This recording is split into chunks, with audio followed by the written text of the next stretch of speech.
Hi, I'm Noam from SSD Labs. I'm the CEO of the company and organizer of the TyphoonCon. I'm sitting here with Andrey, one of the trainers we have here at the conference. He's giving a training to our trainees. I'm sitting down with him also to ask him some questions about how he started in this field. So tell me a bit about yourself. Yeah, sure. Hi, my name is Andrey. So I mainly work, when it comes to vulnerability research, I work in the area of Linux kernel security. So I did work on a few related areas. I worked on bug detection, I worked on fuzzing, and I worked on exploit development, and lately I've been mainly working with mitigations for the Linux kernel. Okay. So how did you start in the field of cybersecurity? So initially, when I started working with programming and computers, I wanted to be an engineer. I wanted to make computer games. And at some point, I decided that I want to try working at a big IT company, and I joined Google as an intern. And when I joined, they said, your project is going to be, you're going to be making a memory corruption detector for the Linux kernel. Okay. And I said, okay, whatever. I was down to do anything. And this was kind of like the first beginning. And the second beginning was that during my university years, at some point, I happened to volunteer as a teacher for a CTF course. So I never played CTFs before, and I didn't know anything about security, but due to certain circumstances, I had to take the position of a teacher in this course, and I had to learn as I go and to present my learnings to the rest of the class. Okay. So by combining this idea of this thing of joining Google and working on Linux kernel with the knowledge I got from teaching the CTF course, I ended up where I am right now. What tips can you give a newcomer? Like maybe how you started, or how you would suggest people to start? Yeah, I'd say based on my experience, so based on my story, I had two starts. The first start is from the CTFs. Right. And to be honest, I only recommend doing CTFs for those people who are students, because students are well adjusted to this type of tasks, these artificial tasks where you have very artificial conditions. Right, like an exam. Yes, exactly.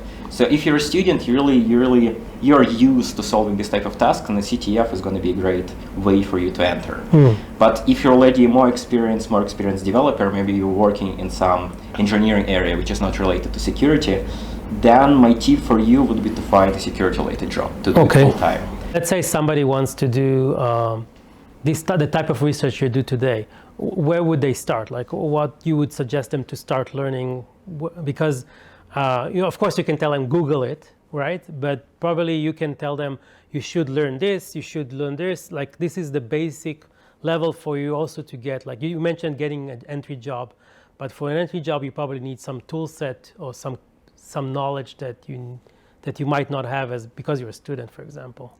Well, yes, I mean, if you want to do specifically Linux kernel-related stuff, of course, there is my training that you can take. Yeah. It's always an option. But probably your training is like something that is not entry level, right? You need to come with some kind of prior knowledge. Yeah, I mean, my training, you need to have some sufficient programming level. So you need to have, essentially, the only thing that you need for my training is to be able to write and read C code. Okay. And that's the only thing that you need. Okay. But if you want to explore stuff yourself, you don't want to take any trainings, then what I recommend to do is to choose some kind of public research that already exists and try to reproduce this research, to try to work through this research yourself. Maybe try if there is if it's an exploitation-related research, then try to rewrite the exploit from scratch and make sure that it works. Like go over one day vulnerabilities and try to understand how they work. And try to choose one particular article, maybe one particular talk, and really go deep into it. Okay. And this would be a good entry point. And after that, you will be able to understand which direction you can go to. There's going to be there is more related research. Maybe you realize that you're bored of this particular area, and you can look at a neighboring area which is more interesting for you. Let's say I moved on from being like a student. I already learned like programming, like C or Python, and I started reading these articles. What expertise would you suggest somebody to put his main focus on? Like building a fuzzer that is able to find vulnerabilities, doing like Ghidra and reverse engineering, understanding like academic papers where they discuss generalized ideas and try to find it in practice?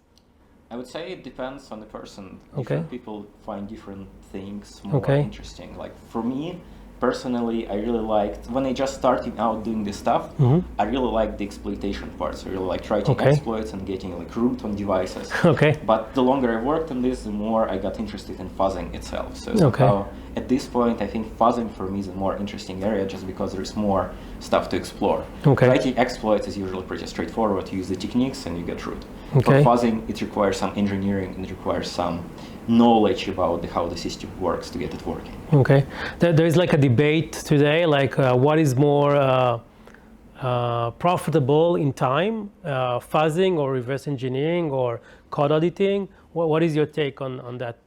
Yeah, once again, it depends on what you prefer.